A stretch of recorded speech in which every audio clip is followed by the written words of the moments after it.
right, we're on a little bit early. Give me a couple of minutes to bring the other platforms on here. And let's see what we have. Go live in the Facebook group. And let's go over to Instagram. Go live there. So I think that's going to work. We're still about a minute ahead of schedule. Let me do this.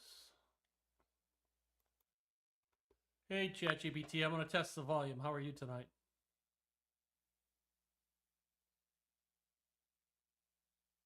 Can you hear me? I can hear you loud and clear. The volume sounds good on my end. Let me know if you need me to confirm anything else. All right, I'm going to bring yours up a little bit so that I think it hits the mic.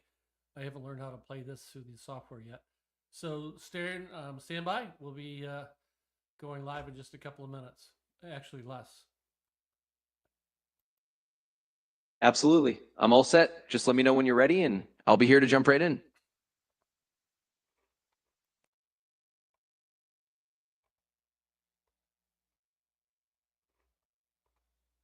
All right, I've got 7 o'clock. I got top of the hour. I'd like to welcome everyone who may be watching this live or someone that may be watching the recording down the road.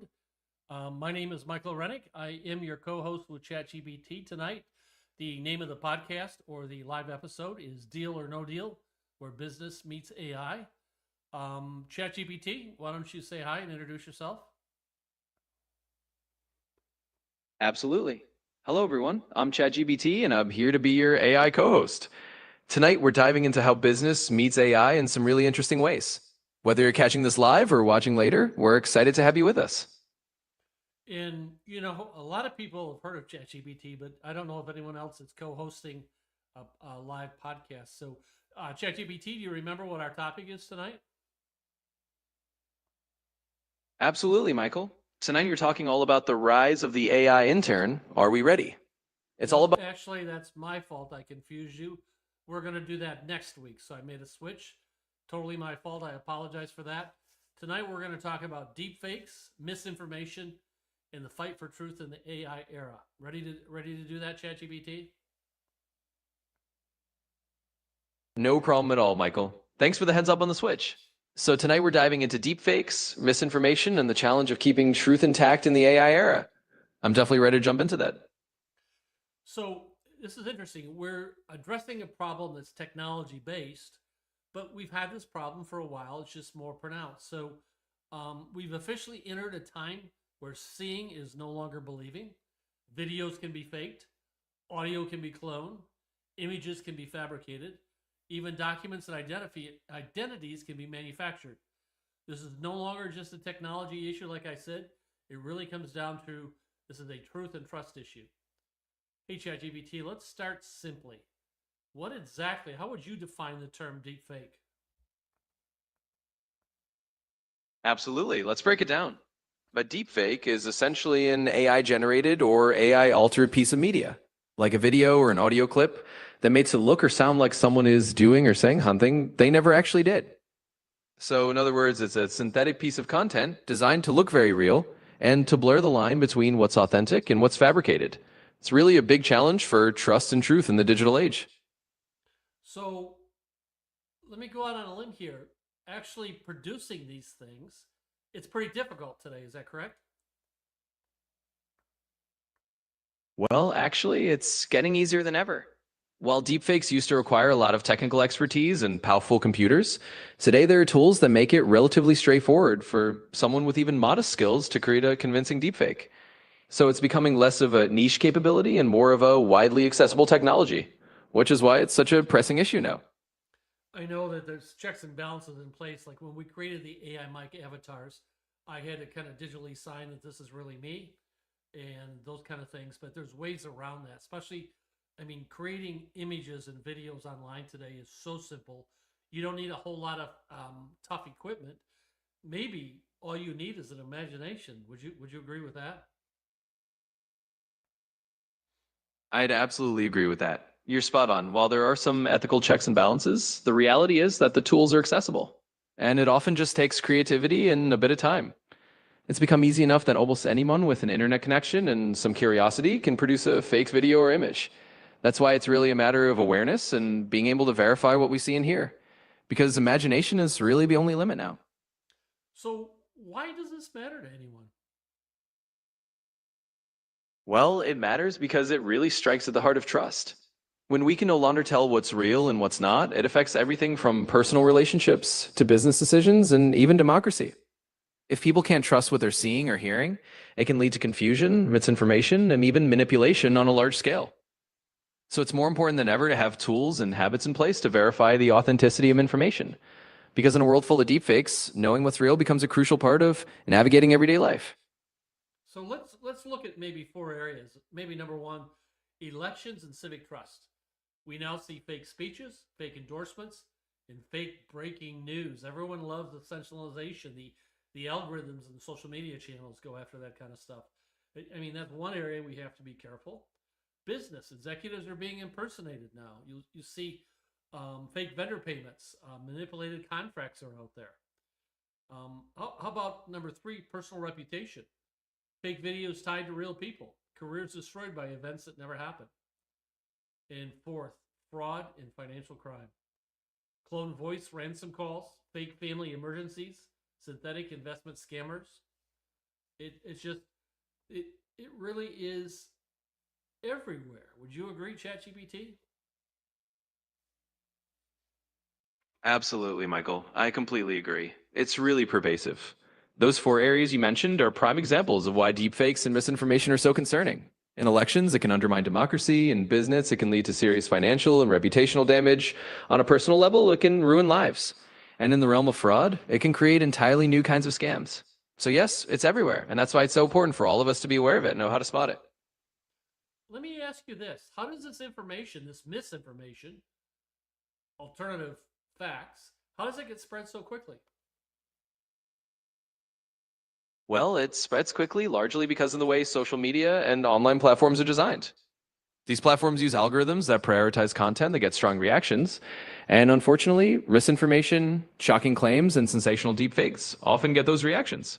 On top of that, bots and automated accounts can amplify this content at a massive scale. So the combination of algorithms that favor engagement and the use of automated tools to spread false information means that misinformation can travel incredibly fast. So let me make a statement. Tell me true or false. And you have my permission on these live casts to disagree with me. In fact, sometimes I'll make a misleading statement. When I taught school, I used to run my classes that way to simulate discussion. But the algorithms are working really hard today to make sure things are true before they go ahead and propagate it. Would you agree with that? Well, I appreciate the invitation to disagree, so I'll say that's actually false. In reality, the algorithms on most social platforms aren't primarily focused on making sure things are true before they spread. Instead, they're generally focused on engagement, what gets clicks, views, and reactions. Unfortunately, that means the algorithms often end up amplifying sensational or emotionally charged content, and whether it's true or not. So while platforms are trying to improve how they handle misinformation, the algorithms themselves aren't really built to fact check before promoting content. So when you look across social media, everyone's going for views, right? How long you've watched this video? Did you stay on my channel? Did you do this? Do you do that? That's what's important for the algorithms today. Yes or no? Yes, exactly. That's spot on. The algorithms are really driven by metrics like how long you watch, how much you engage, and how likely you are to stay on a platform. So it's all about So go ahead. I'm sorry, I interrupted you. no problem at all. I was just going to say that you're absolutely right. The algorithms are really designed to maximize engagement, which means they're more interested in what keeps people watching and interacting rather than what's necessarily true or accurate. So that's one of the big challenges we face with misinformation today. Well, given that, how do we protect ourselves? Well, protecting ourselves really comes down to a few key habits. First, we need to verify information from multiple reliable sources before we believe it or share it. It's important to be a bit skeptical, especially with sensational content. Second, we can use tools and fact-checking websites to help identify deepfakes or manipulated media. And third, it's about slowing down and not automatically sharing things that provoke a strong emotional reaction. By being a little more cautious and thoughtful about what we consume and share, we can really help reduce the spread of misinformation in our own networks. So if I go back to an old adage that I've known for a long, long time, If it's too good to be true, it probably isn't true. Would you agree? Absolutely. I'd agree with that completely. That old adage definitely still holds up, especially in the age of deepfakes and misinformation. If something seems too sensational, too perfect, or just a little too unbelievable, it's always a good idea to take a step back and double check. That kind of healthy skepticism can go a long way in protecting ourselves from getting fooled. So when we look at this, we've always had a chance to put out stuff that wasn't true, create documents, but the technology allows us to do it just like that, right? In a snap of a fingers, I can produce a video with, let's say, a national political candidate giving this speech is absolutely false, right? I can actually, I'm not going to go through the steps because I don't want to be a part of that, but it's not that hard for me to capture someone's voice and do an AI clone and put out something that's absolutely false, correct? Yes, that's absolutely correct. The technology has made it incredibly easy and fast to do that. In just a short amount of time and with a few tools, someone can create a completely fabricated video or audio clip of a public figure saying something they never actually said. And because it can be done so quickly, that false information can spread just as fast. So the ease and speed of the technology is really what makes this such a significant challenge in today's world. We've heard in every national election in probably the last 20 years, but it's easier today than ever, all the fake social accounts that are created and all the false information that's put out there. There's more and more all the time because it's easier to do. You agree?